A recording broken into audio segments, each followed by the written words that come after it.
Você fala, observa o caminho ou você enxerga o caminho? Viu, mas não percebeu. Exatamente isso. Paulo, complementa, por favor, em relação à consciência nossa. Eu tenho uma definição do indivíduo. Indivíduo vem de indivisível, né? Então nós somos indivisíveis. Muitas pessoas querem compartimentalizar isso. Então no topo está o corpo. É o visível, tá? É o iceberg que está fora da água, é o corpo. Embaixo está a alma. Que a alma, na minha definição, é a combinação de razão, emoção e consciência. Uhum. E embaixo está o espírito. E quando as pessoas falam, Paulo, como é que eu faço para performar? Meu amigo, cuida do teu corpo, cuida da tua alma e cuida do teu espírito. Se você conseguir focar nos três, se você tiver disciplina, sabedoria para focar nos três, cuidar do teu corpo, cuidar da tua alma. E a alma é o quê? A alma é a combinação razão e emoção. Tem pessoas extremamente cognitivamente avançadas, um consciente intelectual avançado, mas emocionalmente muito burro, muito limitado. Outros, uma estrutura emocional muito legal, mas cognitivamente limitados. E é a consciência que trafega do corpo ao espírito. É. A consciência vai alterar o teu corpo, a consciência altera o teu espírito. Então, se eu estou com a razão, com a cognição bem, e eu sei o que é certo e o que é errado, cognitivamente falando, eu sei quais são os preceitos do bem e do mal, os valores, e emocionalmente, eu estou bem e emocionalmente é trafegar no campo do amor, sentir amor. Meu amigo, a tua consciência vai ser plena. E uma consciência plena alinha corpo, alma e espírito. Então, essa é a minha definição de alma. A combinação de razão, emoção e uma consciência que trafega do corpo ao espírito. Eu tenho uma dúvida, Thiago, nessa definição de espírito, se ela é existe o nosso corpo físico e o nosso corpo espiritual. O espírito é meio um corpo, ele é uma casca espiritual, como é o nosso corpo, ele está embalando alguma coisa? Vilela, então antes de responder, corpo físico, corpo espiritual e corpo almático. Ah, tem essa definição também de corpo almático? Ah, depois eu quero saber também. É. A definição mais popular assim que a gente consegue explicar o espírito é um walk-talk divino dentro da gente. O corpo, depois que a gente morre, volta para a Terra. Certo. Então, depois da morte não serve. A alma, que, como Paulo explicou muito bem, nossa razão, emoção, intelecto, vontades, tudo isso é o que vai ser julgado segundo as escrituras no juízo final. É a alma que vai ser julgada. E o espírito, independentemente de para onde vai tua alma, céu ou inferno, o espírito volta para Deus. Por quê? É o ponto de contato de Deus com todo ser humano. Então, quando você fala assim, cara, eu senti algo transcendental, parece que Deus falou comigo, isso sempre é espiritual, ou seja, é sempre o mundo espiritual se conectando com o teu espírito, que esse é o toque divino, isso pertence a Deus e volta para Ele. Quanto mais você desenvolver essa área, mais sensível você fica para perceber um mundo que quase nenhum ser humano percebe, que é o mundo espiritual. Então, você entra num lugar, por exemplo, assim, você sente, cara, esse lugar tá pesado.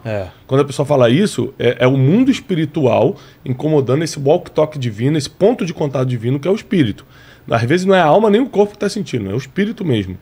Então, a importância do desenvolvimento espiritual é porque existem coisas que a gente acha que são naturais, mas são espirituais. Por exemplo, paz, gratidão. Só quem é espiritual é grato.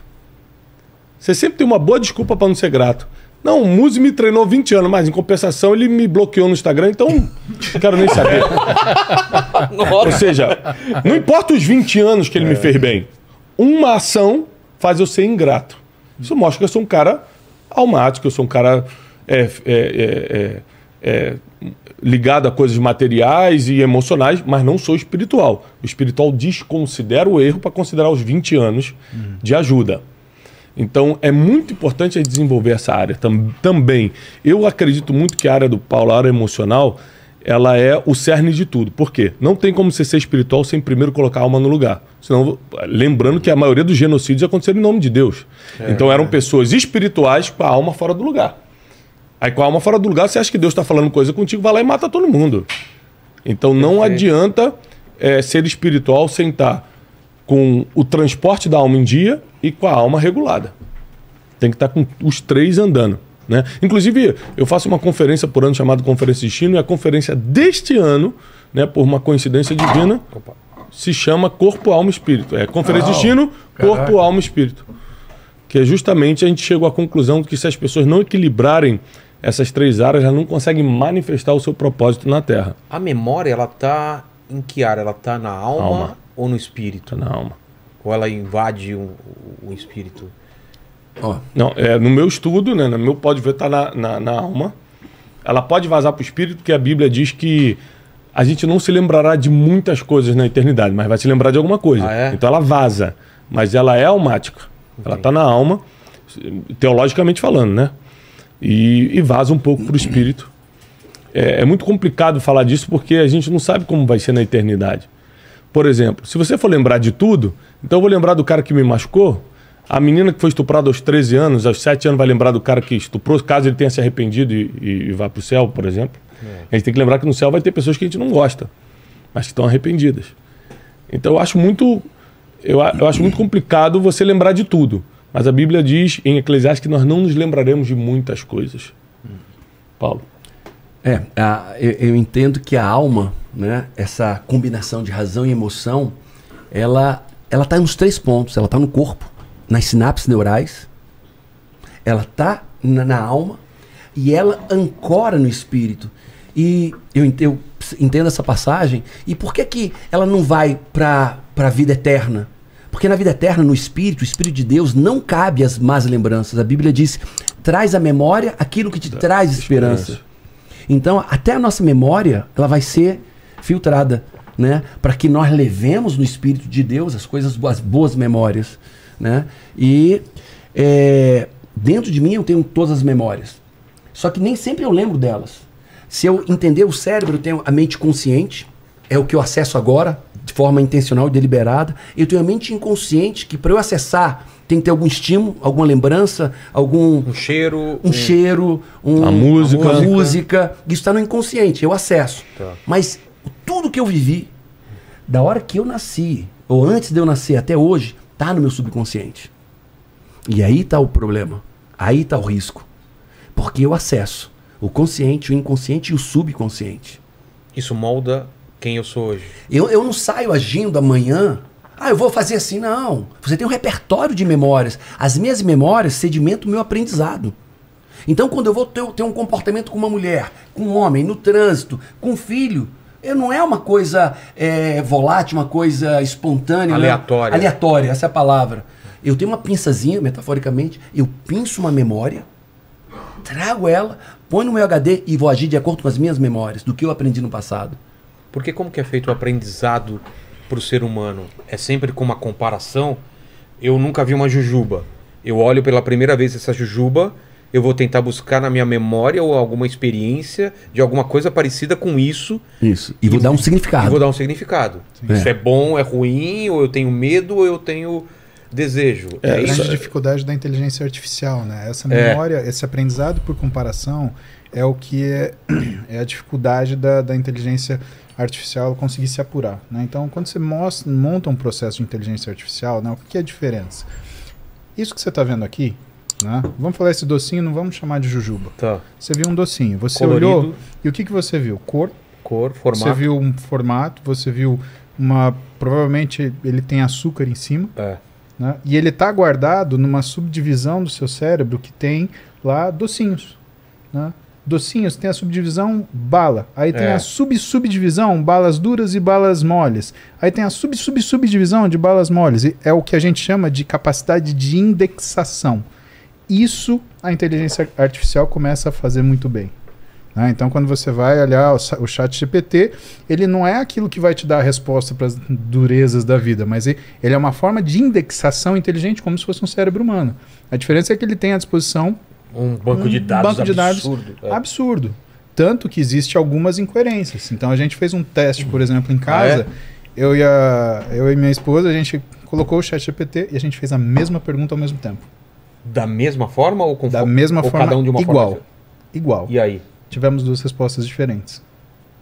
Então, calma quando a gente olha né, a inteligência artificial. Por quê? Porque o que está tentando criar? Está tentando criar uma outra parte da nossa inteligência que não é a indexação da memória, que faz parte da nossa inteligência, mas como você usa isso. E o que eu acho interessante, né, da gente estar sentado entre nós, é quase um quad-core, né, discutindo esse problema. É. Mas não deixa de ser, é um quad-core. É que há muito tempo, né, quando eu estava na faculdade ainda, minha professora de neurologia, a professora Susan Meire, ela falava: a emoção é a cola da memória. Isso quer dizer que a forma de indexação da memória também está subordinada à sensação de emoção onde ela foi criada. Cara, isso é fantástico. Você já assistiu o filme Kingdom of Heaven? Eles traduziram aqui Kingdom como... of Heaven. Traduziram como... A Cruzada. A Cruzada, sim, com Orlando Bloom. Sim, sensacional. O pai dele, quando vai nomeá-lo cavaleiro de Jerusalém, dá um tapa na cara dele. Fala assim, isso é para você se não esquecer. Exato. Você não esquecer desse dia. Eu precisei gerar uma dor, uma emoção para você. Isso de forte impacto emocional. Cara, eu não lembrava essa parte. Para você não esquecer o que está acontecendo hoje, ele deu um tapa na cara do filho. Uma outra coisa curiosa... Ou seja, a emoção, ela cola, né? A memória. É a cola da memória. E que era uma coisa muito importante que ele tinha que se lembrar. Né? Agora, pega uma coisa atual e que não é tão forte assim. Tem um seriado que eu gosto muito, chama Midnight Dinner. É a história de um izakaya, que é um barzinho japonês, né, que é como se fosse um restaurante japonês típico, só que esse restaurante típico é a casa da pessoa. Então ela prepara pratos ali de cozinha típica japonesa, mas ele serve poucos clientes. E a história desse izakaya é que o chefe, né, o cozinheiro lá, o chefe, ele faz tudo que a pessoa quer desde que ele tenha os ingredientes. Ah, tá. E o pano de fundo, né, daquilo que é a história desse izakaya é a vida das pessoas que frequentam esse restaurante. Por quê? Porque ele fala, uma das coisas que ele fala no começo é: se eu tenho clientes, mais do que você pode imaginar. Porque assim, é um restaurantezinho, pequenininho, um negócio familiar, completamente despretensioso, não tem luxo nenhum, pelo contrário, é muito simples. E vem gente de diversas castas, né, que vem servir com uma refeição lá. E o que é muito interessante é que eles têm essa cultura, além existe um respeito pelo alimento, né? Para o japonês, por exemplo, o arroz é sagrado, é um alimento sagrado, né? Sagrado? Sagrado. Mesmo? Sagrado. E eles a base da alimentação. Sim, a base da alimentação deles, eles falam que é um alimento sagrado. Tem uma questão, né, de divindade para eles.